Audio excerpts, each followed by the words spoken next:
Good day, everyone. My name is Paolo, and welcome to the Real Life in Postcard Views podcast.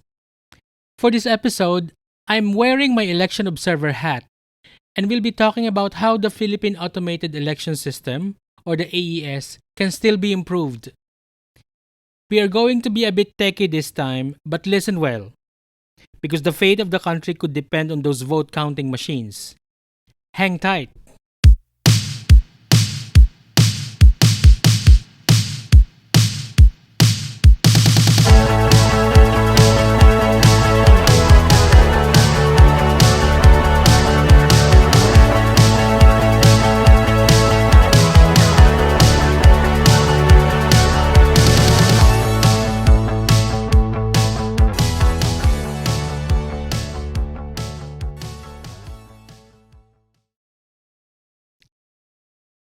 So, here in the Philippines, from the very first election more than 100 years ago to about 2007, we conducted our elections manually, meaning we wrote the names of our chosen candidates on the ballot.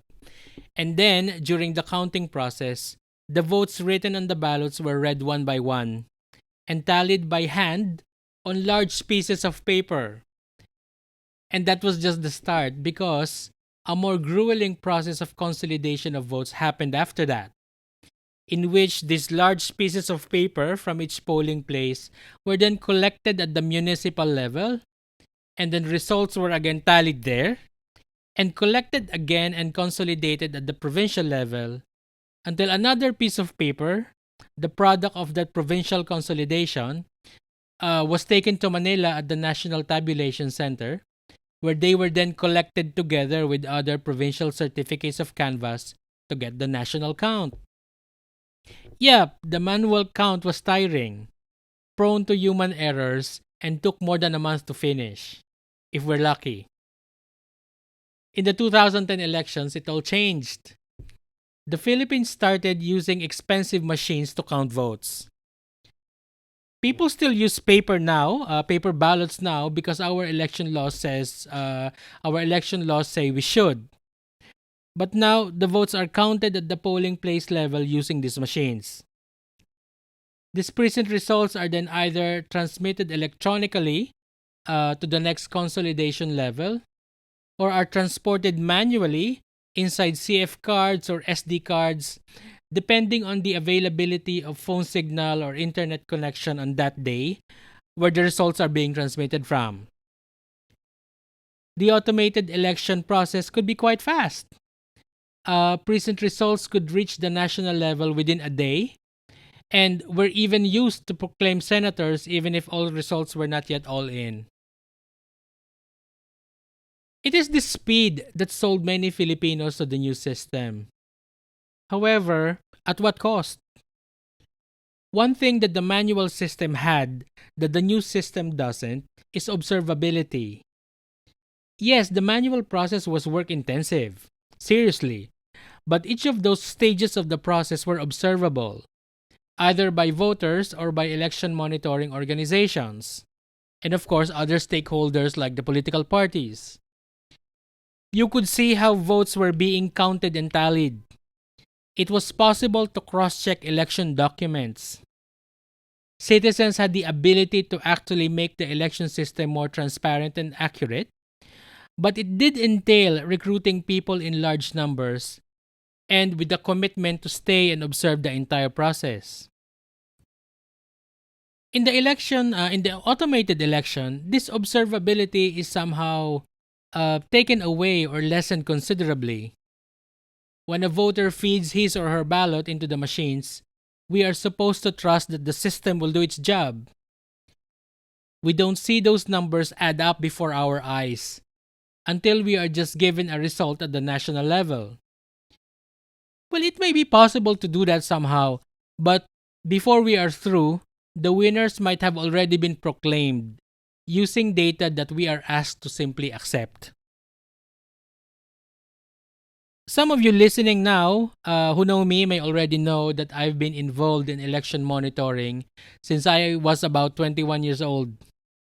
In the Philippines, I have been a part of the National Citizens Movement for Free Elections, or NAMFREL since 1998. So NAMFREL is what is called an election monitoring organization or an EMO, and it is the first citizen-led EMO in the world, formed in 1983. Every election in the Philippines since 1984, NAMFREL recruits volunteers to observe our elections. And we are actually about to start recruiting soon for the 2022 national and local elections. NAMFREL actively advocated for the passing of the election automation law. And I was actually a part of the campaign for its public acceptance during my first few years in the organization. However, the implementation of this law has been far from ideal, and NAMFREL continues to advocate for improving the automated election system. A big part of campaigning to improve the current AES is to regain or reclaim some of that observability and transparency that I talked about earlier. While we probably won't be going back to the manual process anytime soon, there are ways by which we can regain some of that while still using the new system. In late August of this year, NAMFREL held an online press briefing outlining some proposals to enhance the transparency of the Philippine automated election system. So at this point in this episode, I will be playing a recording of that presentation, which lasts about 30 minutes, and it is in the Filipino language. The proposals are presented by NAMFREL Secretary General Eric Alvia, as well as NAMFREL National Council members Lito Averia and Fernando Contreras. So I'm gonna get back to you after it concludes to summarize the proposals and to give you some updates. So sit back and listen.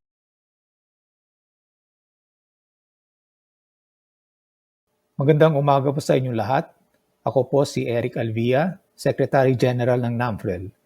Mahigit 8 buwan na lamang ay eleksyon na naman. Noong mga nakaraang automated election mula 2010, meron tayong mga problemang kinaharap na may kinalaman sa pagiging transparent at efficient ng eleksyon at iba pang problema. Kagaya ng hindi pagboto ng mga tao sa ilang posisyon sa balota na kung naiwasan ay malamang ay nagbago sa resulta ng halalan. Marami ring kandidato, watchers o political parties ang mga nagtangka na gumawa ng sarili nilang bilang ngunit walang access sa resulta mula sa server o kopya ng election returns. Sa nakaraang mga automated na halalan, may karagdagang mga proseso na ginawa sa datos mula sa VCMs or vote counting machines para mapamahagi ito sa publiko, ngunit sa isang format na comma-separated value. Ang karagdagang pang prosesong ito ay nagbigay ng pag-alala o issues, tulad ng ENYE issue na nagdulot sa checksum failure noong 2016 elections at ng 7-hour data outage or data glitch noong 2019 na nagbigay ng pangamba o duda sa integridad ng bilang. Ngayong umaga, nais ng NAMFREL na ipamahagi sa inyo ang ilang mga mungkahi upang mapabuti ang automated election sa bansa. Ang 5 mga suhestyon nito ay mga sumusunod.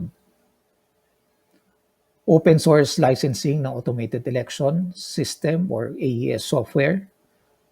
Pangalawa, ang paggamit ng election markup language or EML. Pangatlo, pag-reformat o pag-iba ng disenyo ng balota. Pang-apat, paglagay ng QR codes sa election returns or ERs at ng voter verified paper audit trail or VVPAT o ang mga resibo mula sa vote counting machine. At ang panglima ay ang wastong at tamang paggamit ng digital signature. Naniniwala kami na maaari pang ipapatupad ito ng COMELEC para sa parating na halalan sa 2022 kung kanilang gugustuhin.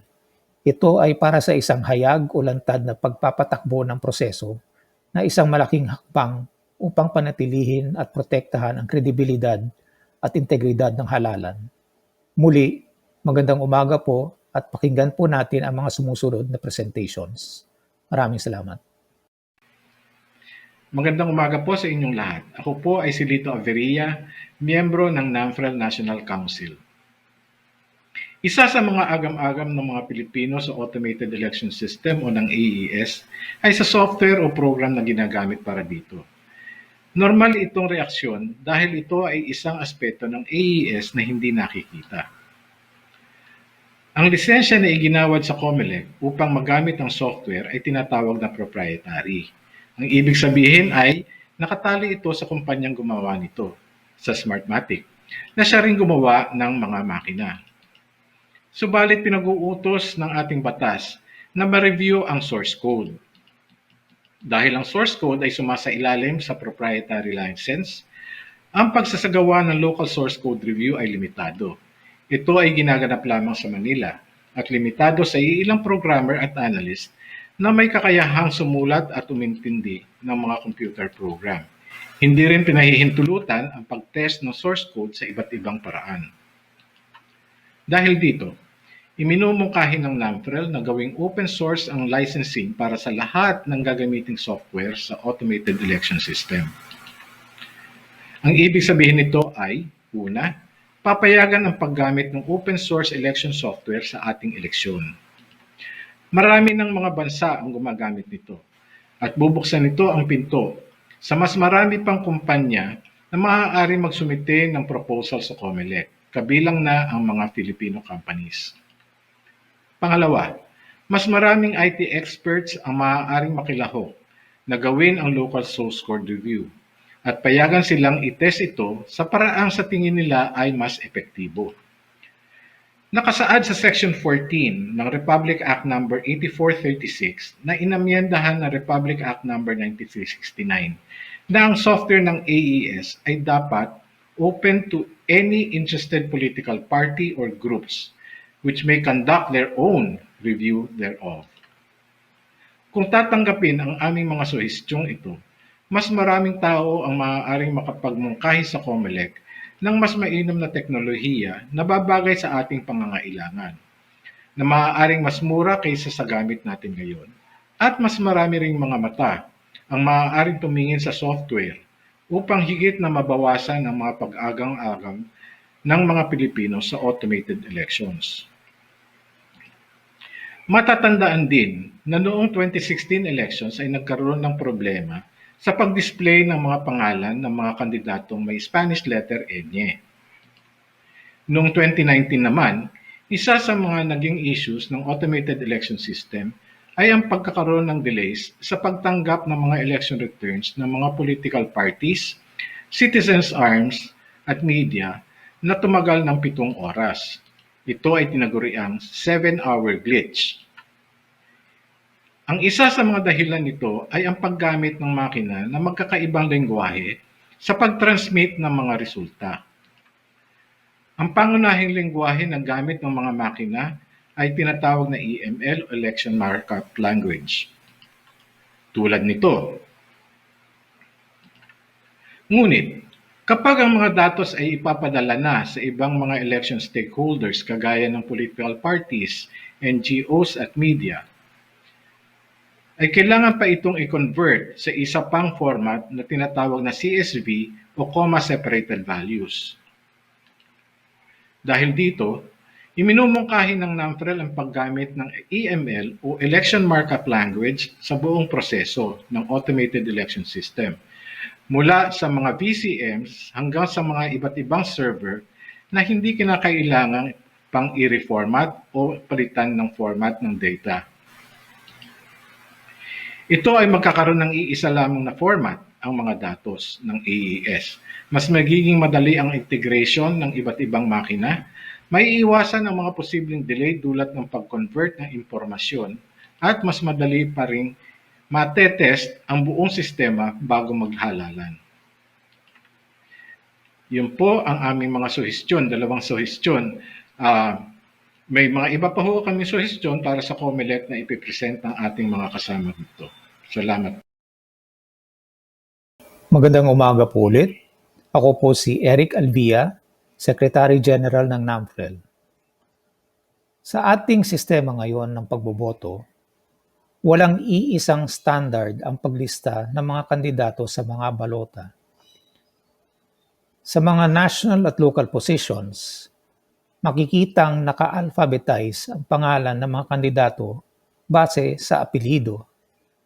Ngunit sa party list ballot, ang mga pangalan ng partido ay naka-arrange numerically base sa mga randomly assigned numbers. Ano ang mga naging epekto ng mga ganitong sistema sa halalan?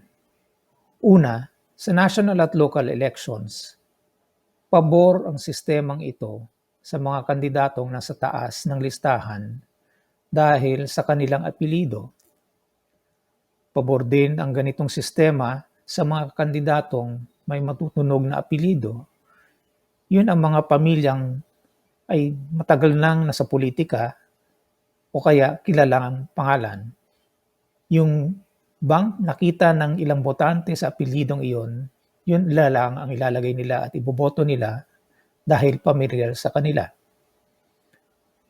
Sa tingin ng NAMPREL, ay dahil din sa kasulukuyang format ng balota, kaya mataas ang tinatawag na undervotes.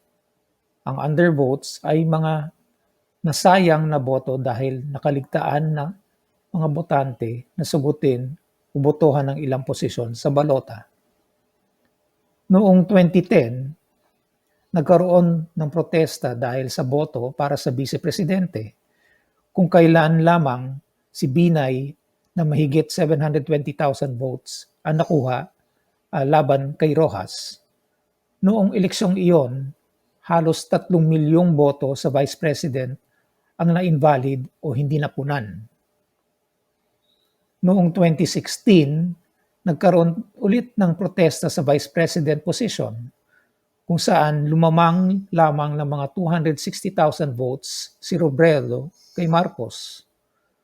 Noong 2016, halos 4 na milyong boto sa vice-presidente ang nasayang dahil invalid o hindi sinagutan. Sa party list naman, noong 2016, 20% ng mga botante ang hindi bumoto sa party list. Noong 2019, mas lumaki ito to halos 40% ng mga bumoto ang hindi sinagutan ang party list section ng balota. Ang mga nagsabing kaya hindi raw nila naboto o hindi sila nakaboto ay hindi nila alam na mayroon palang sasagutan sa likod ng balota. Dahil sa mga kadahilanan ito, nais imungkahi ng NAMPREL na i-reformat ang ating mga balota. Una, sa halip na alphabetical by surname, bigyan ng random numbers ang mga kandidato sa national at local positions bago ang campaign period. At itong mga numerong ito ang susundin sa paglista sa balota. At ito rin ang gagamitin nila sa kampanya. Example, kung may 8 kandidato for president, bigyan sila ng random numbers 1 to 8. Yung vice presidential candidates, kung may 5 kandidato, bigyan sila ng random numbers 9 to 13. And so on for all national positions. Sa local positions naman, maaari mag-assign ng numero per region para maiba sila sa national candidates. Pakitingin ang table na ito para mas maliwanagan kayo para sa aming mga suhestyon.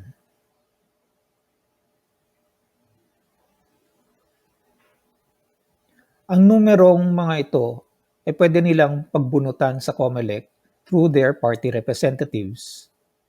Kapag may numero na sila, mag-a-appear ang pangalan nila sa balota sa tabi ng kanilang numero.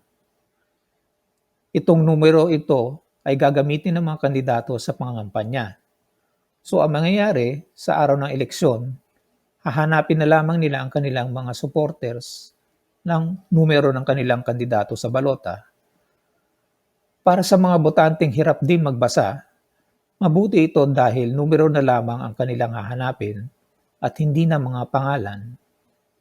Maiiwasan na rin ang problema ng pagkakaroon ng duplicate surnames sa balota kung sa numerong magpo-focus ang kampanya at ang botante. At dahil nakafocus ang kampanya sa mga numero at hindi sa pangalan lamang, sa palagay ng NAMPREL, ay mababawasan din nito ang personality politics sa Philippines. Mababawasan ang pagdepende ng kumpanya sa sikat na apelyido lamang sa pagdating ng eleksyon. Maraming salamat. Magandang umaga po. Ako po si JR Contreras, miyembro ng National Council ng NAMFREL.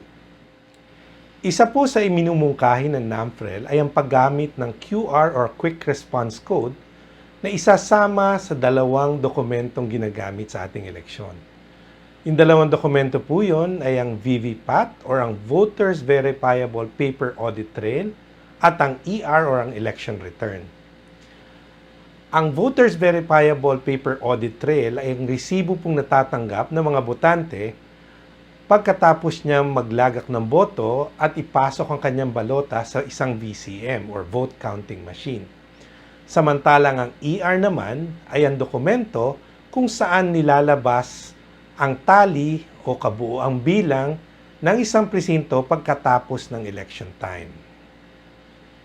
Bakit po natin gustong gawin ito?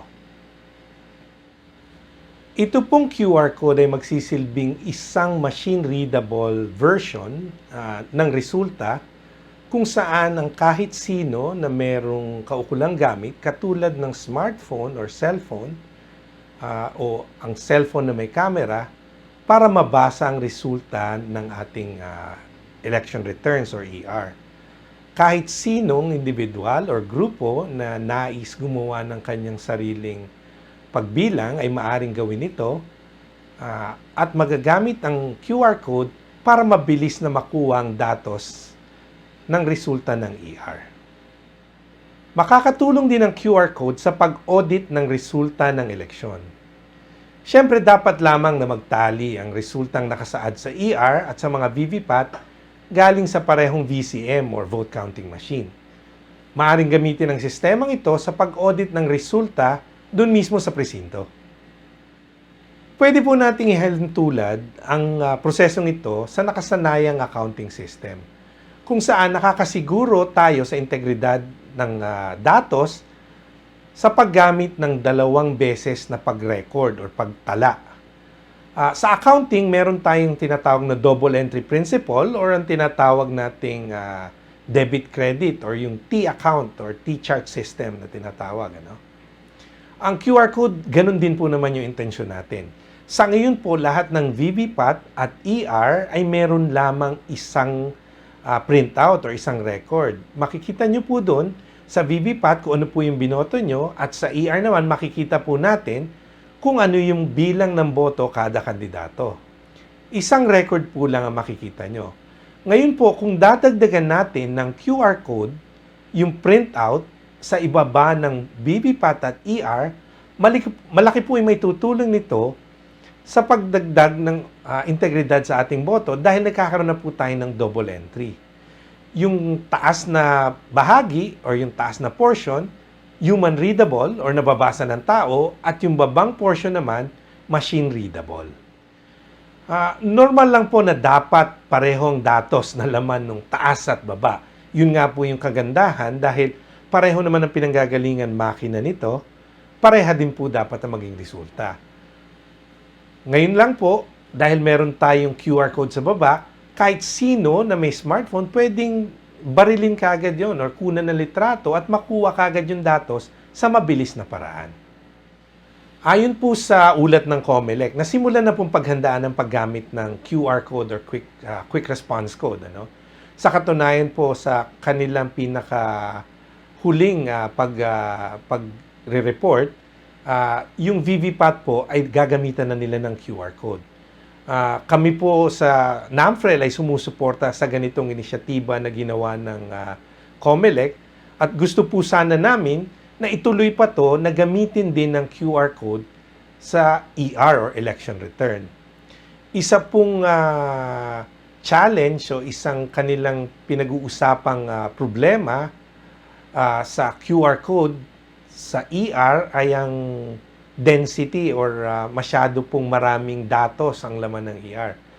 Minumungkahi naman po ng NAMFREL na gumamit ng hindi lang isa kundi 4 na QR code sa isang ER. Yung 4 na yon, hahatiin po natin una Sa metadata ang tinatawag, nandun po yung mga importanteng data, oras, ilan ang bumoto. Pangalawa po, ang QR code para sa national candidate result. Pangatlo po sa local candidate result. At ang pang-apat ay sa party list result. Sumulat din ng NAMFREL sa COMELEC upang hilingin na gawin din ang paglalagay ng QR code sa mga ER. Nagalok din ng tulong ang NAMFREL na technical sa COMELEC kung kinakailangan. Handa naman po laging tumulong ang NAMFREL sa COMELEC para maipatupad ang mga rekomendasyon na ito. Sumagot naman po ang COMELEC na pag-aaralan nila ang mga rekomendasyon ng NAMFREL at titignan nila sa susunod na pagpupulong at ilalagay sa kanilang agenda ang minumungkahing ito. Umaasa po ang NAMFREL na kasama ito sa mga ipatutupad sa halalang mangyayari ngayong 2022. Mas importante pong maglagay ng QR code sa ER. Nakakatulong man ito sa VVPAT, lalo na sa larangan ng RMA o Random Manual Audit, mas malaki po may tutulong ng QR code sa ER. Ang paggamit ng ganitong sistema ay magdadagdag ng partisipasyon sa maraming tao. Sa ngayon po, nalalaman natin yung sistema na ginagamit ang karamihan para kumalap ng datos. Ang proseso pong ito ay tinatawag na crowdsourcing. Kung meron pong QR code ang mga ER at ang VVPAT, maaari pong gamitin ito sa iba't ibang paraan. So, sa susunod na automated election, sana po makita natin na magamit ang QR code sa proseso ng crowdsourcing.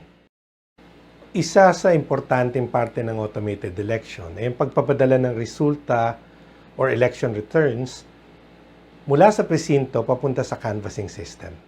Karamihan dito ay pinadadala mula sa VCMs na nasa mga presinto papunta sa canvassing system. Electronic transmission ito. Dahil electronic ang transmission, kailangan masiguro na protektado ang integridad ng datos or data. Isang paraan na malalagyan ng proteksyon ng isang electronic transmission ay ang paggamit ng digital signature. Inilalakip ang digital signature at ginagamit ang key or susi nito para masiguradong hindi nagbabago ang lamang datos na ipinadadala. Siguro madaling ipaliwanag ang bagay na to sa paghahalin tulad sa isang pirma sa isang selyadong sobre. Kung ay isang sobre may lamang importanteng datos at seselyuhan natin to at pipirmahan yung pinagsarahan, yun ang equivalent ng digital signature. Ang mga BCM ay hindi sabay-sabay nagpapadala ng resulta ng ER. May pagkakataon pa nga hindi na ipapadala ito using electronic transmission. Karaniwan nang nangyayari na hindi makapagpatransmit ng resulta, dinadala nila yung tinatawag na SD card or secure digital card na nakalagay sa VCM sa pinakamalapit na canvassing center. Ngunit kapag nangyari ito, hindi maaalis sa mga tao dahil hindi nga nila nakikita ang aktual na proseso ng pagbibilang na magduda sa integridad ng resulta. Makakarinig kayo ng haka-haka, baka napalitan ng resulta mula sa VCM dahil nasa SD card lang ito papunta sa canvassing. Nangyari na na-delay ang resulta nung nakaraang eleksyon. Dahil 7 oras na delay ito, nagkaroon ng haka-haka na baka yung resulta ay namanipula na. Gaya ng nasabi kanina, ang digital signature ay ginagamit para magkaroon ng proteksyon ng datos na pinadadala sa mga canvassing system maski hindi sabay-sabay o pinadala man gamit yung SD card. Gumamit naman ng VCM ng digital signature sa mga nakaraang eleksyon. Pero ang paraan ng paggamit nila dito ay hindi angkop at maaring maabuso. Dahil dito may posibilidad na magamit ang kahinaan ng sistemang ito para mabago ang datos na pinadala. Kung gagamitin natin ang halimbawa kanina, pwede nating mahihantulad na isang rubber stamp ang ginamit na digital signature para protektahan yung ating sobre. So kumbaga, nilagyan mo ng importanteng dokumento yung loob ng sobre, isinara mo, at imbis na pirmahan mo, tinatakan mo lang ito ng rubber stamp. Ang nakakatakot pa, ang gumawa ng rubber stamp ay mismo nagpapatakbo ng automated election. So kumbaga, ako yung pumirma, ako yung gumawa ng rubber stamp, ako pa yung magbe-verify ng pirma. Kaya minungkahi ng NAMFREL ang tama at wastong paggamit ng digital signature sa ating susunod na halalan. Dapat ang digital signature sa mga nagpapatakbo ng halalan o mga electoral board manggaling. Sila ang dapat pumirma ng mga resulta ng ER. At hindi pinipirma na galing lamang sa isang sistema o pirma lang na galing sa COMELEC mismo. Hindi pwedeng ipirma ng kahit sino mang tao ang pirma para sa iyo. So yung pirma mo is integridad mo yun eh. Muli, kung babalik natin ng halimbawa, ang sobre ay sasara at pipirmahan ng EB or ng election board. Siya mismo ang nandoon sa halalan at hindi siya gagamit ng rubber stamp para pirmahan at pagselyo ng sobre. Saan man mapunta yung sobre o gaano mang katagal ang pagdating ng sobre, maari pa rin natin masigurado ang laman at integridad ng pirma. Dahil yung EB or election board mismo ang pumirma dito at hindi mababago yan o mapapalitan. Kung sakaling mapalitan ito o mabago, madali nating malaman na hindi yung election board ang nagpadala ng sobre. Itong tamang paraan ng paggamit ng digital signature ay nakasulat din sa batas at malinaw na nakasaad sa Omnibus Election Code. Ang election return or ER ay dapat pirmahan ng miyembro ng election board. At ang certificate of canvass naman ay dapat pirmahan ng Board of Canvassers. Ngunit sa kasalukuyang AES or Automated Election System, hindi ang mga tao kundi makina ang pumipirma. Yung pirma ng makina, inilagay yon ng gumawa ng sistema. Kumbaga, yun yung rubber stamp. Sa ngayon, nasa Pilipinas na ang teknolohiya upang makagawa ng digital signature ang mga miyembro ng Electoral Board at Board of Canvassers. At ito'y sa pamamagitan ng tinatawag na Public Key Infrastructure or PKI. Meron na tayong Philippine National Public Key Infrastructure or PNPKI na pinapatakbo o ino-operate ng Department of Information and Communication Technology or DICT. Maari nang i-require ang miyembro ng EB at BOC na mag-register sa PNPKI para magamit nilang teknolohiya for digitally signing the election returns and certificate of canvass. Dapat ang digital signature ay digital signature ng mga election board. Pirma ng mga guro at mga volunteers na tuwing eleksyon ay naglilingkod para pangalagaan ng mga boto. Kung gagamitin ang sistemang ito, kahit ma-delay ang electronic transmission o kahit ano pang paraan ng pagpapadala ng ating resulta ng ER, hindi ito magbabago. Pwede itong ma-verify gamit ang digital signature na madali namang ma-verify at makita gamit ang PNPKI. Masisigurado nitong accurate ang natanggap na resulta for canvassing at mapapanatili ang integridad ng halalan. Ayon sa huling ulat ng COMELEC at ng DICT, ang tamang paggamit ng digital signature ay ipapatupad na ngayong darating na halalang 2022. Kami sa NAMFREL ay sumusuporta sa inisyatibang ginawa ng DICT at ng COMELEC. We commend DICT and COMELEC for pushing for this initiative. Naniniwala kami isa itong mahalagang paraan para sa pagpapatupad at pagsisigurado na integridad ng datos na pinakaimportanteng pinanggagalingan ng resulta ng eleksyon. Tandaan natin, mula sa boto ng bawat mamamayan, ito ay nagiging election return. Yun ang pinaka-importanting report. Kumbaga, ito ang primary source ng ating data. Ang pagpapatupad ng tamang paggamit ng digital signature ay isang importanteng aspeto para mapanatili natin ang integridad ng ating mga boto. Kahit ma-delay man to, kahit anong pamamaraan man ang transmission nito, sigurar tayong makikita natin na yung resulta ay pareho mula sa pinanggalihang VCM.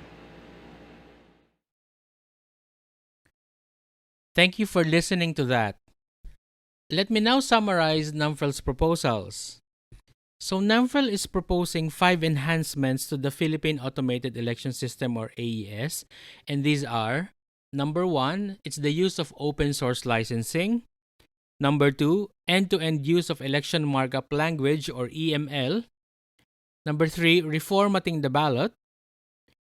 Number 4, use of QR codes on the election returns and on the VVPAT. So the VVPAT, or the Voter Verifiable Paper Audit Trail, this is the receipt that comes out of the machine after a voter successfully inserts their ballot on election day. And recommendation number 5, correct implementation of digital signatures. Let me just summarize briefly what each recommendation is all about. So the first recommendation is the use of open source licensing. So NAMFL is proposing the use of open source election software for the AES.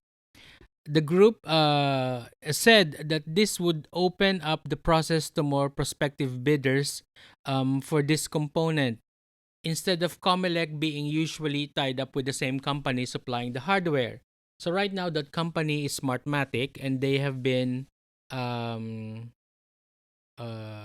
that's where we've been buying our machines from since 2010.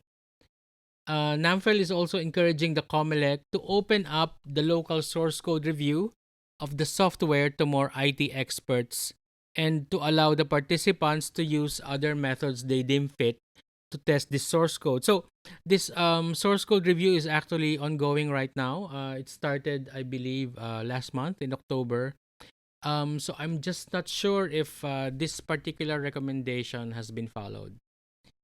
And according to NAMFL, adopting these enhancements, these enhancements regarding the open source licensing, would make the AES more competitive, less costly, and more transparent. For the second proposal, which is the end-to-end use of election markup language, or what is called EML, let me just explain a little bit. So NAMFL said that in the current AES, the current automated election system, data has to be converted from the EML, or election markup language format, to another format called comma-separated values during the electronic transmission of results from the vote counting machines to the servers of stakeholders such as the media, political parties, and election monitoring organizations. This conversion process has caused delays in past elections and has resulted in doubts over the credibility of the transmitted data. So what NAMFL is proposing here is that the COMELEC could just use the EML format throughout the AES process to avoid possible delays and to increase the credibility of results. NAMFL said that adopting this standard would make it easier to do an end-to-end test of the AES prior to the elections. So from what I know, this end-to-end test, the COMELEC has so far scheduled mock elections around the country, and this is happening on December 29th. This is going to happen throughout the day. I'm just not sure if this is an actual simulation of election day, which means that people will have to be there early in the morning until probably late at night or the next morning. I do not know the details yet that much, but this is happening. And I just don't know if this so-called end-to-end test will also happen on that day. And the third proposal, and this proposal has been met with a lot of questions from stakeholders. The third proposal is reformatting the ballot. So how does the ballot look like right now? I mean, if you are a Filipino voter, you know how our ballot looks like. It's long. There's a lot of candidates to be voted for. You have to look for the names of the candidates and shade the ovals beside the names of the candidates. And in past elections, like in the last national elections, some people actually forgot to vote some positions because they thought they're already done, but apparently they were not. Um, like for example, many people forgot to vote for the party list representatives. They're at the back of the ballot, and for some reason they just thought that they were done, but they were not. And one particular position that was very contentious was for vice president. And I believe for the past two elections, there has been a huge percentage of voters um, who are just unable to vote for this position for some reason. And you know that in the Philippines, unlike in other countries, in the Philippines, you have to vote separately for president and vice president. Unlike in other countries, you just vote for, a pair or a team. So it's so much easier, and there is less possibility of missing out on voting for this position. So regarding this proposal, NAMFREL proposes listing down candidates on ballots, not alphabetically by surname, but chronologically based on unique numbers assigned to each candidate. The numbers may be drawn randomly at the COMELEC in the presence of the candidates and parties or their representatives, and the assigned numbers are then announced to the public just before the start of the campaign. The numbers to be randomly assigned will be based on the number of candidates per position to be voted for. Okay, that's a lot to take in, but let me just illustrate. So this is what NAMFREL is proposing to do with the ballot. So for example, you have 8 candidates for president. And by the way, for the national elections, we're going to be voting for a lot of positions. So namely, these are president, vice president, senators, party list, representatives, governor, vice governor, provincial board, and others. Of course, this doesn't even include yet the local candidates, like for mayor and councilors, and mayors and vice mayors and councilors. Again, so for president, if you have 8 official candidates for president, so those 8 candidates will randomly draw numbers 1 to 8. So for example, President A um, draws number 5, and President B draws number 1. So on the ballot, they will be listed down not based on their surnames, but based on the number. So now, candidate, I forgot who was candidate. So it's not going to be alphabetical. They're going to be listed down by the number that they drew. And then if you have candidates, if you have 5 candidates for vice president, then those candidates are going to draw assigned numbers from 9 to 13. Because 1 to 8 has already been drawn for president, then 9 to 13 will be randomly assigned to those 5 vice presidential candidates. Well, believe me, this is not.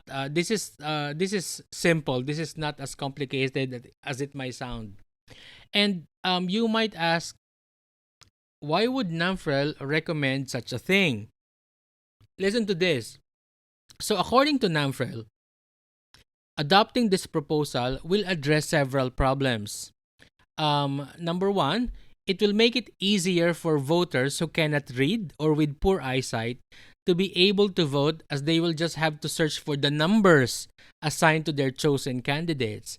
And if you've seen ballots in the Philippines, the automated election ballots for the Philippines, these are large pieces of paper with small letters. Um, so that's why NAMFEL. That's one of the reasons why NAMFEL is recommending this kind of ballot design or ballot arrangement. Next, NAMFEL is proposing this also because, according to them, sequencing will just be by number and not alphabetical. This will do away with the practice of certain candidates having an alias just to be at the top or near the top of the list when sequencing is alphabetical.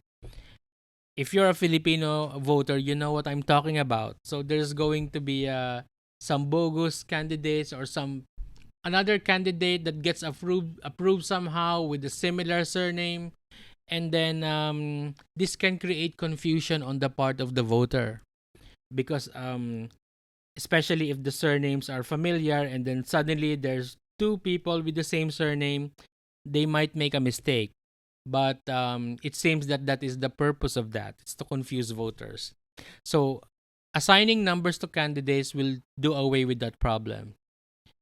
According to NAMFEL, this proposal will also minimize the importance of name recall and the advantage of having well-known surnames during the campaign.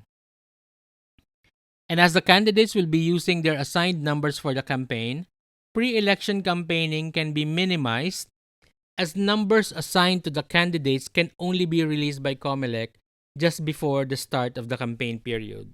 Although, well, it hasn't really stopped people from campaigning anyway, because right now they're already campaigning even if we're not yet in the election period.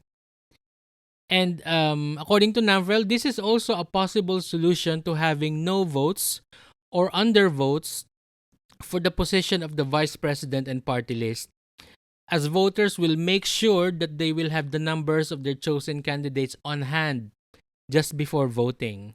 So this is what I was telling you about. It's going to be unlikely that you will forget to vote for certain positions if you already have a list of the numbers that you need to vote for. Remember, all of these candidates, however many they are, they're going to be assigned a unique number. So there's not going to be any duplication of numbers. So number 1 is going to be always the number 1 on the ballot, and number 33 is always going to be number 33 on the ballot. There's not going to be anybody else with that number except for that particular candidate. So when candidates campaign, they can use this number, and people will make sure that these numbers they take down these numbers because these are the numbers that they'll be looking for on the ballot. Okay, so let's go to the next to the fourth recommendation, the use of QR codes on election returns and VVPAT. So NAMFEL is proposing the printing of QR codes on both the election return and the voter verifiable paper audit trail, or the VVPAT, or it's that receipt that comes out of the vote counting machines after voting. So, during this pandemic, people have become very familiar with using QR codes for everything, definitely also here in the Philippines. So, this will be a great way to use this technology, for our elections. NAMFEL said that the QR codes would enable stakeholders such as election monitoring organizations and political parties or any interested individuals to be able to aggregate the results. If they have devices with QR code readers for the purpose of vote counting. But what I should add here is that the QR code should contain the results from that polling precinct. Let me illustrate. So, for example, at the end of the day, the machine prints out the election returns, the election return for a particular polling precinct that tallies all the votes in that polling precinct. And this election return is usually displayed in a public place or outside the classroom, outside the voting precinct. So everybody can look at the results from that particular precinct.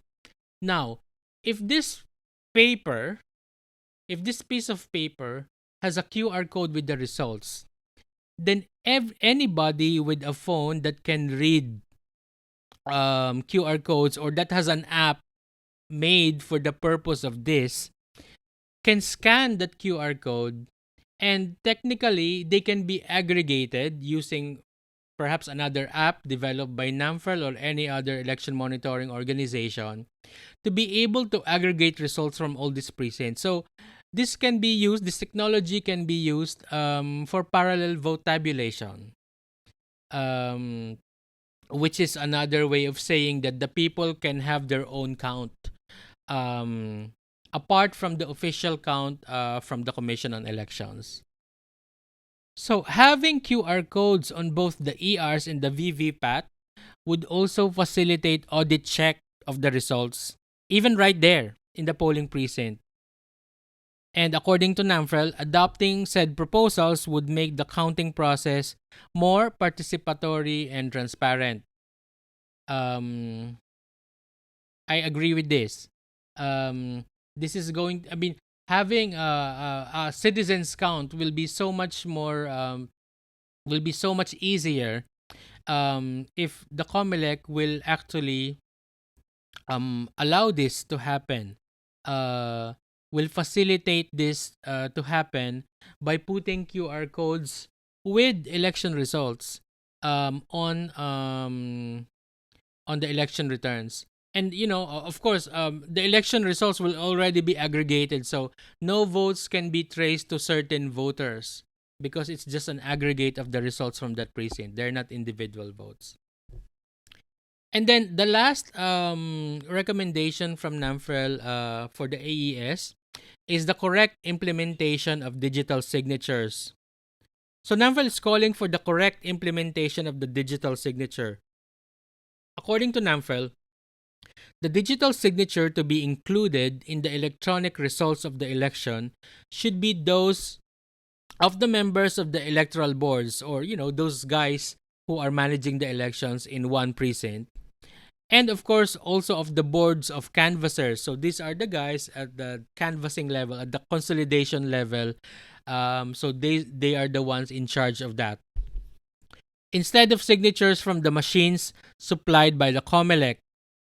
So NAMFREL likens digital signatures coming from polling precinct staff to handwritten signatures on a sealed envelope, while the digital signatures from the machines are like rubber stamps that could be used by other people besides the election staff of the polling precincts where the results are coming from.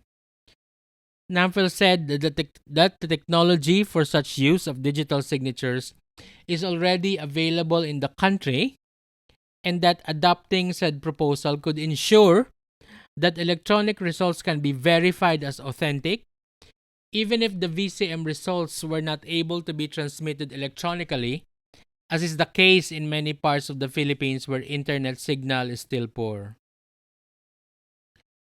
NAMFREL also added during the briefing that the proposals would not require additional legislation, and that the COMELEC could choose to adopt and implement them for the 2022 national and local elections. So, what is the status of these recommendations? These recommendations were already officially given to the COMELEC months ago, and were also given to the Senate Committee on Electoral Reforms and People's Participation, as well as to the House Committee on Suffrage and Electoral Reforms for their information. I'm not sure how much I can say about the actual status of these proposals, but what I could tell you is that all of these recommendations have been made known to the COMELEC, and that the recommendations have already progressed towards possible acceptance, at least through the COMELEC Advisory Council, which is this is a body composed of IT experts and election monitoring organizations that makes recommendations to the COMELEC pertaining to the AES. But whether the COMELEC adopts them in time for the 2022 national and local elections is another story. But NAMFREL says there is still time.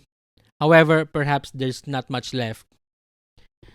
Of course, there are mechanisms already in place to help ensure that our current election system is safeguarded, like the ongoing source code review and the random manual audit, the results of which are usually known after voting results have already been released.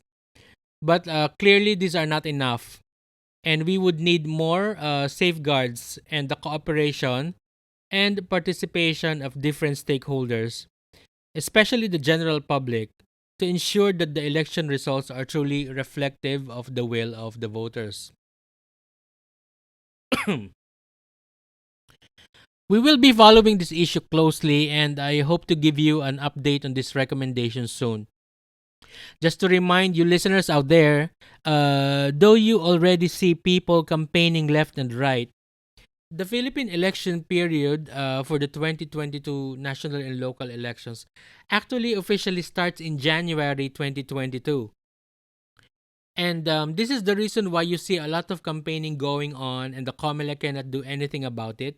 It's because technically they're not candidates yet, because it's not yet officially election period. Go figure. Anyway, you may reach out to NAMFREL through namfrel.org.ph or through voteforus.org.ph, as well as through NAMFREL's various social media channels. And that's it for this episode of the Real Life and Postcard Views podcast, available on your favorite podcast sources. So we are now on Spotify, Apple Podcast, YouTube, Amazon Music, and Audible. It's also available on Anchor. Please don't forget to subscribe to this channel. We have new content every other week or so. If you're listening on YouTube, hit the notification button and drop us a comment below. Visit our website at paolomaligaya.org and follow us on our social media channels. Please also follow us on TikTok, and my content there is called The Word, wherein I read some of my favorite verses from the Bible. That's it. Thanks everybody. Have a great day and see you next time.